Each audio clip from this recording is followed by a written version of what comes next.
আজকে সম্পূর্ণ একটা অন্য বিষয়ে আলোচনা করব। আমরা প্রত্যেকেই কম বেশি কিন্তু দেবলীনা নন্দীকে চিনি। হ্যাঁ, বেশিরভাগ মানুষই চিনি। খুব সুন্দর গান গায়, একজন গায়িকা। তার গান দিয়ে তিনি অনেক অনেক মানুষকে হাসান, অনেক অনেক মানুষকে আনন্দ দেয়। কিন্তু সে যে নিজের মধ্যে কত ব্যথা, কত যন্ত্রণা, কত কষ্ট লুকিয়ে রেখেছে, সেগুলো হয়তো কালকে যে ঘটনাটা ঘটেছে তারপর আমরা বুঝতে পেরেছি। না, যারা তাকে ফলো করে, কারণ সে ইউটিউবে যতটা না অ্যাক্টিভ থাকে তার থেকে বেশি পরিমাণ অ্যাক্টিভ এফবিতে থাকে। এফবিতে অনেক মানুষকেই কিন্তু আমরা ভালোভাবে ফলো করলে বুঝতে পারি যে কিছু তো একটা ডিসব্যালেন্স হচ্ছে। সংসার জীবনটা এমন একটা জীবন যেই জীবনে দুই নৌকায় পা দিয়ে চলার মতো একটা বিষয়। একটা মেয়ে সমস্ত কিছুতে মানিয়ে নিতে পারলেও একটা ছেলে সেই সমস্ত কিছুকে মানাতে পারে না। তার উপর বলা হয় যে এইটা ছেড়ে এইটা তোমাকে চুজ করতে হবে, ওই দিকে গেলে বিপদ, তোমাকে এই দিকেই আসতে হবে। কিন্তু কেন? এই এত কিছু বাধা বিপত্তি পেরিয়েও কিন্তু দেবলীনা খুব সুন্দরভাবে তার জীবনটাকে কাটাচ্ছিল, যেহেতু সে খুব প্রাণের প্রিয় একটি মানুষকে বিয়ে করেছিল। যদিও বা তাদের বিয়ে হওয়ার আগে অনেক কেউই কিন্তু বারণ করেছিল যে ছেলেটি খুব একটা নাকি ভালো না বা সুবিধার না। দেখো, সবসময় যে ভালো না বা সুবিধা নয় মানেই যে সে সমস্ত দিক থেকে খারাপ হবে এমনটা নয়। এক একজন এক এক ধরনের, এবং তাদের ক্লোজ কিছু রিলেটিভ যারা কিন্তু দেবলীনাকে বারণ করেছিল, কিন্তু সে হয়তো শোনেনি, কারণ সে প্রচণ্ড পরিমাণে তাকে ভালোবেসেছিল। কিন্তু তার আজকের যে এই স্টেপ নেওয়ার পেছনে আসল কারণ কি, তার শেষ কথা কি ছিল, এখন সে কেমন আছে, সমস্তটা এই ভিডিওতে তোমাদের সামনে তুলে ধরব। প্রথমেই বলতে চাই, অনেকেই আমরা ভাবি যে যারা ইনকাম করে, এই ধরো গায়িকা বা এই ধরো ভালো নৃত্যশিল্পী বা সুন্দর সুন্দর টলিউড বলিউড নানান রকমের সিনেমা করে, তাদের মতো জীবনে হ্যাপি হয়তো কেউ নেই। কিন্তু একবার যদি তাদের ঘরের ভেতরে একটু যদি উকি মেরে দেখা যায়, প্রতিনিয়ত কিন্তু একটা দ্বন্দ্ব, প্রতিনিয়ত একটা ঝামেলা তাদের মধ্যেও চলছে। যেই কারণেই কিন্তু তোমরা কম বেশি প্রায়ই কিন্তু দেখতে পাবে যে এর সাথে ওর ডিভোর্স হয়ে যাচ্ছে, ওর সাথে এর ডিভোর্স হয়ে যাচ্ছে। প্রথম কথা, একটা মেয়েকে ছোট থেকে তার বাবা মা খুব আদর যত্ন করে মানুষ করে। মা বাবার সামর্থ্য না থাকার পরেও কিন্তু একটা মেয়ে বা একটা ছেলেকে ততটুকুনি দেওয়ার চেষ্টা করে যতটুকুনি একটা বাবা মার পক্ষে দেওয়াটা সম্ভব। হয়তো নিজেদের যতটা আয়, সেই আয়ের বাইরে গিয়েও একবেলা খেয়ে সন্তানের সমস্ত কিছুর জন্য করে। কিন্তু সেই সন্তান বড় হওয়ার পর, বিশেষত একজন মেয়ে যখন বড় হওয়ার পর নিজে রোজগার করার পর তার বৈবাহিক জীবন শুরু হয়, এবং সেই বৈবাহিক জীবনে যদি তার শ্বশুরবাড়ির মানুষ তাকে ঠিক এরকম একটা অপশান বলে যে নয় তোমার বাবা মাকে বেছে নিতে হবে, আর নয় তোমার শ্বশুরবাড়িকে বেছে নিতে হবে, তখন একটা মেয়ের পক্ষে কি ডিসিশন নেওয়া উচিত তোমাদের মনে হয় বন্ধুরা? অবশ্যই কিন্তু জানিও, কারণ এটা প্রত্যেক ঘরের এখন কাহিনী হয়ে গেছে। আজকে দেবলীনা এরকম একটা স্টেপ নিয়েছে বলে হয়তো অনেক কিছু হচ্ছে বা অনেক কিছু অনেকে বলছে, বাট প্রত্যেকটা ঘরে যদি আমরা দেখি না, এই ঘটনাগুলো কিন্তু ঘটেই আছে। কেউ বা বলে আর কেউ বা মুখ বুজে সহ্য করে। তবে আজকে এই যে দেবলীনা অনেক কিছু আমাদের সামনে জানিয়েও জানায়নি, কারণ সে তার শেষ লাইভে, আমি লাইভটা তোমাদের সামনে দিলেই দিতে পারতাম, বাট দিচ্ছি না, ওয়াইটিতে অনেক রকম নিয়ম আছে, তবে বলছি। তার অনেক রকম বক্তব্য ছিল যে তার একটা স্পেশাল মুহূর্ত, সেই স্পেশাল মুহূর্তটায় সে একটু তার স্বামীকে পাশে পেতে চায়, কিন্তু তার স্বামী আলাদাই একটা জগতে সবসময় থাকে। শুধুমাত্র স্বামীর মুখে হাসি ফোটাবার জন্য নিজের শো করার পর স্বামীর পছন্দের জিনিস, স্বামীর পছন্দের ট্রলি সমস্ত কিছু কিনে নিয়ে এসে স্বামীকে সারপ্রাইজ দিচ্ছে। বাট স্বামীর মুখে না তো একটু হাসি আছে, আর না তো সেই এক্সপ্রেশন আছে যেটা কিনা দেবলীনা সবসময়ের জন্য খোঁজে। কতটা কষ্ট, কতটা স্যাক্রিফাইস করে একটা মেয়ে সমস্ত দিক বুঝে শুনে, মুখ বুঝে সংসারটাকে এগিয়ে নিয়ে যাওয়ার চেষ্টা করে, লড়াই করে যে আজকে খারাপ আছে তো কি হয়েছে, কালকে ঠিক ভালো হয়ে যাবে। কিন্তু এই আজকাল করতে করতে হয়তো একটা লাইফ পুরোপুরি অনেক কিছু ঘটিয়ে ফেলে। কিন্তু আমি বলবো আজকে দেবলীনা যেই ঘটনাটা ঘটিয়েছে এটাকে আমি কোনো মতেই সাপোর্ট করি না। কারণ সে একজন বুদ্ধিমতী মেয়ে, সর্বোপরি সে একজন ইনকামদার মেয়ে। তাকে কারোর ভরসায় চলতে হয় না, তাকে কারোর জন্য যে সে পয়সা দেবে তবে তার মানে দুবেলা দুমুঠো খাবার জুটবে এরকমটা নয়। সেই সুন্দরভাবে এই সম্পর্ক থেকে বেরিয়ে এসে যেই জন্মদাত্রী মা বাবা তাকে জন্ম দিয়ে মানুষ করে এই জায়গায় আজকে দাঁড় করিয়েছে, তাদেরকে নিয়েও কিন্তু ভালোভাবে বাঁচতে পারত। কিন্তু সে কেন এইরকম একটা স্টেপ নিল বুঝতে পারছি না। হ্যাঁ, ডিপ্রেশন এমনই একটা জিনিস, যখন কোনো দিক কুল খুঁজে পায় না তখনই কিন্তু এইরকম একটা ডিপ্রেশন মানুষ নিয়ে ফেলে। আর এই সমাজই এমন অনেক মানুষ আছে যারা হয়তো মানে অল্প কিছু হলো ডিভোর্স হয়ে গেল, এগুলোকে যেমন ঠিক বলে মনে করি না, তেমনি দিনের পর দিন যদি একটা মেয়ে সমস্ত কিছু সহ্য করার পর বেরিয়ে আসে, তারপর সেই মেয়েটিকে কেন সমাজে ডিভোর্সি আখ্যায়িত দেওয়া হয়, বা সে কুলোটা, বা সে সংসার ছেড়ে এসেছে, তার মধ্যে কোনো রকম কোনো খারাপ গুণ আছে, এইগুলো দিয়ে সেই মেয়েটাকে এমন একটা তার মানে আরও ডবল ডিপ্রেশনে ফেলে দেয়। তো সেই কারণে অনেকেই কিন্তু ভাবে যে আমি যদি আজকে এদেরকে ছেড়ে বেরিয়েও যাই, সমাজ তো আমাকে বাঁচতে দেবে না।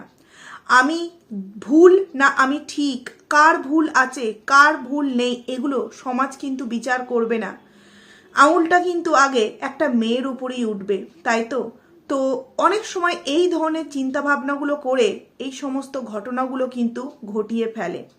কিন্তু দেবলীনার মতো একটা মেয়ে, যে কিনা একটা জলি স্বভাবের মেয়ে, সবসময় হাসি খুশি ভাবে, আনন্দ করে মা বাবাকে নিয়ে, পরিবার নিয়ে এবং স্বামীকে নিয়ে, সর্বোপরি তার সব থেকে যে বড় কষ্টের জায়গা, সে যত যাই করুক না কেন কখনো সে তার স্বামীর মন পাচ্ছিল না, মানে প্রাণের প্রিয় মানুষ। অনেকেই আছে এই বিষয়টাকে খুব তাড়াতাড়ি ইগনোর করতে পারে, কি যে তুমি আমাকে সময় দিচ্ছ না, আমিও তোমাকে সময় দেব না। তুমি যদি তোমার মতো করে বাঁচতে পারো, আমিও আমার মতো করে বাঁচতে পারবো। কিন্তু হাতের যেমন 5টা আঙুল সমান হয় না, তেমনি প্রত্যেকটা মেয়ের ভাবনাও কিন্তু আবার সমান হয় না।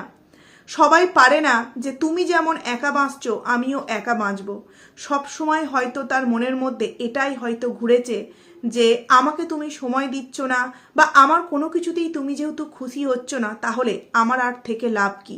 সে হয়তো এই দুনিয়াতে মানে তার স্বামীকে ছাড়া আর সেইভাবে মানে কি বলবো ভালোবাসতো না বলবো না, হয়তো স্বামী ছাড়া বলে না কথা দিয়ে আছে, সে হয়তো তার স্বামীকে চোখে হারাতো। সে এটাই হয়তো বুঝে উঠতে পারছিল না আমার মধ্যে কমতি কোথায় আছে, আমি কোন দিক থেকে কমতি হয়ে যাচ্ছে আমার মধ্যে, যার জন্য আমার স্বামীকে আমি কোনো দিক থেকেই হ্যাপি করতে পারছি না। আমরা যখন দেখি একটি মেয়ে বিয়ের কিছুদিনের মধ্যে ডিভোর্স হয়ে গেল, তখন কিন্তু সমাজে সেই মেয়েটিকে ডিভোর্সি আখ্যায়িত করা হয়। আগে পিছু কিন্তু কিছুই ভাবা হয় না। কিন্তু একটু যদি আমরা খুব ভালো করে বুঝে শুনে দেখি, তাহলে কিন্তু বুঝতে পারা যায় যে সেই মেয়েটি কিন্তু এমনি এমনি বেরিয়ে আসেনি। সেই বেরিয়ে আসার পেছনেও কিন্তু অন্য কোনো কারণ ছিল। সহ্য কতদিন একটা মেয়ে ঠিক কতজন সহ্য করতে পারে। এইবার চলে আসি দেবলীনার স্ট্রাগেলের কিছু কথা তোমাদের সাথে শোনাই, যেহেতু ভিডিওটা করছি। দেবলীনা ছোট থেকে খুবই স্ট্রাগল করে মানুষ হয়েছে। বাবা মা সন্তান মানে দেবলীনা এবং তার ভাই খুবই একটা স্ট্রাগল লাইফের মধ্য দিয়ে প্রত্যেকটা মানুষ কিন্তু কাটিয়েছে। বাবা প্রচণ্ড অসুস্থ হয়ে পড়ে, এবং বাবা যখন অসুস্থ হয়ে পড়ে তখন কিন্তু দেবলীনাদের পুরো পরিবারটা খুবই একটা খারাপ পরিস্থিতির মধ্যে চলে যায়। মা একটা এইরকম শিশি এনে ওকে বলে, মানে দেবলীনা তার ভাই সবাইকে বলে, চো এটা আমরা খেয়ে নিই, তোর বাবা তো হসপিটালে আছে, আমরা এটা খেয়ে নিই। আশা করছি তোমরা বুঝতেই পারছো কিসের শিশির কথা বলা হচ্ছে। মানে এতটাই কষ্ট, একদিকে টাকা পয়সা, অপরদিকে সঙ্গ দেওয়ার মতো মানুষের অভাব ছিল প্রচুর। না, এটা আমাদের দেবলীনা বলে নয়, প্রত্যেকটা মানুষের সাথেই হয়। সুসময়ে আমরা অনেক কাউকে পাই, মানে যাদেরকে আমরা আশাও করি না তাদেরকেও কিন্তু আমরা সুসময়ে পাই। আর দুঃসময়ে আমরা যাদেরকে আশা করি তাদেরকে তো পাই না, আর আদার্সদের কথা পুরোপুরি বাদই দিয়ে দাও। তো তখন কিন্তু দেবলীনার মা বলে চল এটা আমরা খেয়ে নিই, কিন্তু সেই মুহূর্তে দেবলীনা সেটা করেনি। এবং যখন আয়া রাখার পয়সা ছিল না, যতটুকুনি যা জানতে পারছি, তখন কিন্তু ওই দেবলীনার মা কিন্তু বাবার পাশে থাকতো হসপিটালে। দেবলীনার বাবার তরফে যেই সমস্ত রিলেটিভরা ছিলেন ওনারা কেউই সেইভাবে গুরুত্ব দিত না দেবলীনা বা দেবলীনাদের পুরো পরিবারটাকে। কি দোষ ইতিবৃত্তান্ত কিছুই জানি না। তবে এমন একটা সময় আসে যেই সময় তারা এতটাই আর্থিক দিক থেকে কি বলবো অচল হয়ে পড়ে যে তাদের বাড়ির মানুষজনেরা, মানে দেবলীনার বাবার তরফের মানুষজনেরা তার মাকে বলে যে তোর মা এখানে আছে তো কি হয়েছে, দুটো দিন না খেয়ে থাকলে কি তোর মা এটা হয়ে যাবে? মানে তার মা যে হসপিটাল থেকে বাড়ি গিয়ে একটু খেয়ে একটু ফ্রেশ হয়ে আসবে, কারণ আমরা প্রত্যেকে জানি যে হসপিটালে অ্যাডমিট হয়ে থাকে সে তো একটা ড্যাথের সাথে পাঞ্জা লড়ে, আর তার যে পাশে দাঁড়িয়ে থেকে সবসময়ের জন্য ওয়েট করে কখন একটু সাড়া দেবে কখন একটু সাড়া দেবে, সেই মানুষটাও কিন্তু বেঁচে থেকেও মানে একটা জিনিসের মতো হয়ে যায়। আমি এই কথাগুলো ইউজ করব না, এগুলো ইউটিউব গাইডলাইন্সের বাইরে। তো সেই জায়গায় তার বাড়ি থেকে, মানে দেবলীনার বাবার তরফের গার্জিয়ানরা মানুষেরা বলে যে তোর মা দুদিন না খেলে কি কিছু একটা হয়ে যাবে, এখানেই থাকতে বল। তার মানে বুঝতে পারছো বন্ধুরা যে কতটা স্ট্রাগেল করে এই দেবলীনা আস্তে আস্তে বড় হয়েছে। দেবলীনা বলে মেয়েটি এতটাই স্ট্রাগল করেছে যে একটা ম্যাগি তৈরি করলে স্যুপটা সে নিজে খেত আর ম্যাগিটা ভাইকে খাওয়াতো। দিদি তো ম্যাগিটা ভাইকে খাইয়ে নিজে স্যুপটা খেত। দেবলীনার বিয়ের সময় থেকেই, তার আগে আরও কিছু কথা বলি, দেবলীনা খুব ছোট্ট বয়স থেকে 7-8 বছর বয়স থেকেই কিন্তু স্টেজ শো করতো, এবং রাত্রির কালে বাড়ি ফেরার সময় যে বাজার সবজি নিয়ে আসতো সেই দিয়েই কিন্তু তাদের সংসার চলতো। কারণ বাবা কিন্তু দীর্ঘদিন অসুস্থ হয়ে পড়েছিলেন, সুস্থ আস্তে আস্তে হচ্ছিলেন, কিন্তু হয়তো টাকার জোরটা বেশি থাকলে সুস্থটা আরও তাড়াতাড়ি হতে পারত। কিন্তু মেয়ে একমাত্র রোজকেরে, তাও বয়স হচ্ছে খুবই অল্প, 8 থেকে 9 বছর বয়স।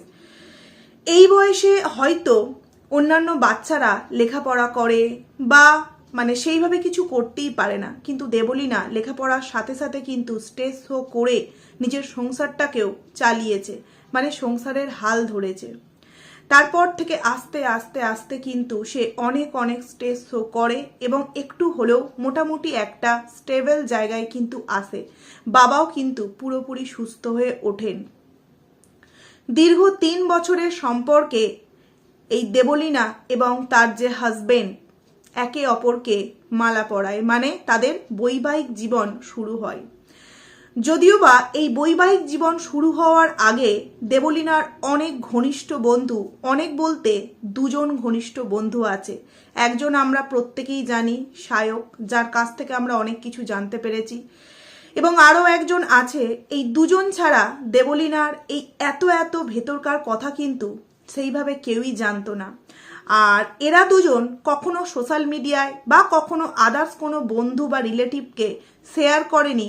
অ্যাকচুয়ালি দেবলীনা বিয়ের আগে থেকেই হয়তো একটু ওই মনোমালিন্য হতো, কিন্তু সেটা হয়তো দেবলীনা ভেবেছিল যে ঠিক আছে চলো, বিয়ের আগে তো এগুলো হয়ই, বিয়ের পর হয়তো ঠিক হয়ে যাবে, কিন্তু হয়নি। বিয়ের রাত থেকেই শুরু হয় দেবলীনার প্রতি একটা আলাদাই টর্চার বলা যেতেই পারে। মা অশিক্ষিত, বাপের বাড়ি একটা অশিক্ষিত পরিবার, বাড়িঘরদর ভালো না, মাকে দেখতে ভালো না। আচ্ছা, মাকে দেখতে ভালো না, তার বাড়িঘরদর ভালো না, তারা অশিক্ষিত, এগুলো তো 3 বছর ধরেই জানতো, তাই তো? তাহলে বিয়ে করার কি প্রয়োজন ছিল? মালা বদল করার কি প্রয়োজন ছিল? বাড়ির বউ করে নিয়ে আসার পর যদি সেই মেয়েটিকে প্রথম দিন থেকেই এই রকম কথা শুনতে হয়, তোমার মাকে দেখতে সুন্দর, তোমার বাড়ির লোক অশিক্ষিত, তোমার বাড়ি হদ্দোয়ার খারাপ, সেখানে কোনো মতেই থাকা যায় না, বা তাদের সাথে সম্পর্ক রাখলে, আমাদের সাথে সম্পর্ক রাখলে চলবে না, পরবর্তীতে এগুলো গিয়ে বলে, তাহলে সেই মেয়েটার জীবনের প্রথম দিন থেকেই শুরু হয়ে যায় একটা জায়গায় যে হ্যাঁ আমি ভুল করেছি। কিন্তু ভুল করেছি বললেও তখন আর কিছু করার থাকে না, কারণ কি স্মৃতিতে সিঁদুর উঠে গিয়েছে। মা কালো, মায়ের বাড়ি অশিক্ষিত, মা বাবা খুব একটা লেখাপড়া জানে না, তাতে কি হয়েছে? মেয়েটাকে একটা জায়গায় দাঁড় তো করাতে পেরেছে, লেখাপড়া শিখিয়ে এত সুন্দর একজন গায়িকা তো তৈরি করতে পেরেছে। বাবা মা যদি না করতো আজকে কি দেবলীনা এই জায়গায় আসতে পারতো? অবশ্যই ভগবান প্রদত্ত গলা দেবলীনা পেয়েছে, কিন্তু তার পেছনেও যে আসল যে নানান দিক থেকে সাহায্যকারী হাতগুলো ছিল সেগুলো বাবা এবং মা, সাথে ভাই, তাই তো? তাহলে তাদের সম্পর্কে ডে ওয়ান থেকে যদি নানান রকম কটাক্ষ, নানান রকম নোংরা কথা বলা শুরু হয়ে যায়, মেয়েটা কতদিন সহ্য করবে, কতদিন মুখ বুজে থাকবে? এবং পরবর্তীতে সেই মেয়েটা কিন্তু এইরকমই একটা প্রশ্নের সম্মুখীন হয়, অনেক হয়েছে আর না, এইবার তোমার বাবা মা আর নয়তো তোমার শ্বশুর বাড়ি। তখন মেয়েটা কি করবে? এইভাবে বেশ কয়েকটা মাস বা বছর এইভাবেই কিন্তু চলতে হয়তো থাকছিল দেবলীনার জীবন। তারই মাঝখানে তার যে সঙ্গীত যে একটা জগৎ, সেই জগতেও কিন্তু একটা ধস নামে। মানে সে সেইভাবে ব্র্যান্ডের কাজ পাচ্ছিল না, বা পেলেও সেইভাবে সে সন্তুষ্ট হচ্ছিল না। মোট কথা তার যে একটা প্রফেশনাল লাইফ, সেই লাইফেও কিন্তু একটা কোথাও না কোথাও ধস নামে, কোথাও না কোথাও একটা ক্ষতির সম্ভাবনা দেখা দেয়। একদিক থেকে পরিবার, আর একদিক থেকে প্রিয় মানুষ, যার সাথে কিনা 3 বছরের সম্পর্কের পর মালাবদল হয়েছে। অপরদিকে বাবার বাড়ি না শ্বশুর বাড়ি, তার উপর মরার ওপর খাঁড়ার ঘা হয় তার সঙ্গীত জগৎ। সে পুরোপুরি ডিপ্রেশনে চলে যায়। কিছুদিন আগেই আমরা দেখলাম তাদের অ্যানিভার্সারি, এত সুন্দর করে দুজনকার অ্যানিভার্সারি পালন করা আমরা দেখেছি, তাই তো? এবং সে তার লাস্ট লাইভের 2-3 দিন আগেও কিন্তু তার ভিডিওতে বারংবার কয়েকটা কথা বলতে চেয়েছে যে একটা মেয়ে কেন বিয়ের পর এইরকম একটা ডিসিশনের মুখোমুখি হয় যে তোমার বাবার বাড়িকে বাঁচতে হবে, মানে বেছে নিতে হবে, নয় শ্বশুর বাড়িকে। কেন একটা ছেলেকে প্রশ্ন করা হয় না যে তোমাকে শ্বশুর বাড়ি বাঁচতে হবে আর নয়তো তোমাকে বাপের বাড়ি বাঁচতে হবে আর নয়তো ওয়াইফকে বাঁচতে হবে? কেন একটা ছেলেকে প্রশ্নটা করা হয় না? কেন একটা মেয়েকে প্রশ্নটা করা হয়? তো এই রকম হাজারো হাজারো কষ্ট লুকিয়েছিল দেবলীনার মধ্যে, কিন্তু সে সেগুলো কখনোই আমাদের সামনে বলেনি। সহ্যের একটা লিমিট থাকে, আর সেই লিমিট ক্রস করে গেলেই হয়তো এই রকম ভুল সিদ্ধান্ত অনেক শিক্ষিত, অনেক ট্যালেন্টেড মানুষও নিয়ে ফেলে। অনেকেই হয়তো এই প্রশ্নটা করতে পারো যে তার বন্ধুর এইগুলো সমাজ মাধ্যমে আনাটা ঠিক হয়নি, তবে আমি বলবো যে খুব ভালো করেছে এনে। যেই সংসারে তার কোনো মান সম্মান নেই, যেই সংসারে বয়োজ্যেষ্ঠ মা বাবার কোনো, মানে মেয়ের মা বাবার কোনো মান সম্মান নেই, যেই সংসারে সেই মেয়েটি টাকা ইনকাম থেকে আরম্ভ করে সমস্ত দিককে ম্যানেজ করার চেষ্টা করে, স্বামী যা খেতে ভালোবাসে, স্বামী যা করতে ভালোবাসে, সমস্ত কিছুতে যখন কোনো কিছুতেই মেয়েটি প্রায়োরিটি পাচ্ছে না ছেলেটির তরফ থেকে, তখন তার হয়তো সেই সম্পর্ক থেকে বেরিয়ে আসাটাই বেটার। দুজনে গাড়ি করে একদিন ঘুরতে যাচ্ছিল। মেয়েটি জিজ্ঞাসা করে কোথায় যাবে বা কোথায় যাচ্ছ। সে এমন একটা নোংরা কথা বলে দেবলীনা ক্যামেরাটাকে ঘুরিয়ে দিতে বাধ্য হয়। আমিও সেই কথাটা আর নিলাম না তোমাদের সামনে। মানে এরকমই একটা ঘুরতে যাওয়া বলো, বা একটা রেস্টুরেন্টে খেতে যাওয়া বলো, বা ঘরের মধ্যে একটা নিজেদের মতো করে সময় কাটানো বলো, কোনো কিছুতেই কিন্তু দেবলীনা হ্যাপি ছিল না। আর এই হ্যাপি না থাকার পেছনে হচ্ছে সংসার। সেই কারণে আমার মনে হয় যে দেবলীনার যে বন্ধু এই সমস্ত কিছু সোশ্যাল মিডিয়ায় এনেছে, সে খুব ভালো কাজ করেছে। কারণ সে সোশ্যাল মিডিয়ায় এনেছে, তবে জানতে পারলাম যে এত সুন্দর একটা গায়িকার এত কি বলবো প্রাণোচ্ছল একটা জীবনের পেছনেও এত বড় একটা অন্ধকার দিক রয়েছে, যেটা না বললে হয়তো আমরা জানতে পারতাম না। দেবলীনা এখন হয়তো এমন একটা স্টেজে আছে, যে স্টেজে সে হয়তো কিছু বুঝতেও পারছে না তার কি হয়েছে, সে কি করেছে। সে খুব তাড়াতাড়ি সুস্থ হয়ে আবারও আমাদের মধ্যে ফিরে আসুক, নর্মাল লাইফ কাটাক। তবে এটা তো আমরা প্রত্যেকেই জানি, আয়না যখন ভেঙে যায়, জোড়া লাগালেও মাঝখানে একটা চিটচির মানে দাগ কিন্তু রয়েই যায়, তাই তো। তো এইরকম একটা ব্যালেন্স ইন লাইফের থেকে আমার মনে হয় বেটার বেরিয়ে এসে নতুন করে বাবা মাকে নিয়ে নিজের জীবনটাকে শুরু করা। এই ধরনের ছোট মেন্টালিটির মানুষগুলোর সাথে নিজের জীবনটাকে একদম ছেলেখেলা করে তোলা আমার মনে হয় না উচিত। তবে আমি তো বলবো সেই বন্ধুটি জানিয়ে খুব ভালো কাজ করেছে। যেই মেয়েটা এতটা স্ট্রাগল করে বড় হয়েছে, সেই স্ট্রাগলের কথা হয়তো এতদিন কেউ জানতো না, কিন্তু এখন হয়তো প্রত্যেকটা মানুষ জানবে। আর হাজারো হাজারো মহিলারা হয়তো ডিসিশন নেবে যে না, কোনো ভুল কাজ নয়, বেরিয়ে আসাটাই হয়তো বেটার অপশান। তো এইখানেই আমার এই কথাগুলো সমাপ্ত করছি। নেক্সট ভিডিওতে আরও অনেক কথা দেবলীনা সম্পর্কে তোমাদের সামনে শেয়ার করব। যদি কোথাও কিছু ভুল বলে থাকি অবশ্যই কমেন্টস করে জানিও, বা যদি মনে হয়ে থাকে আমি এই জায়গাটা জানি না, সেটাও তোমরা কমেন্টস করে জানিও। চলো।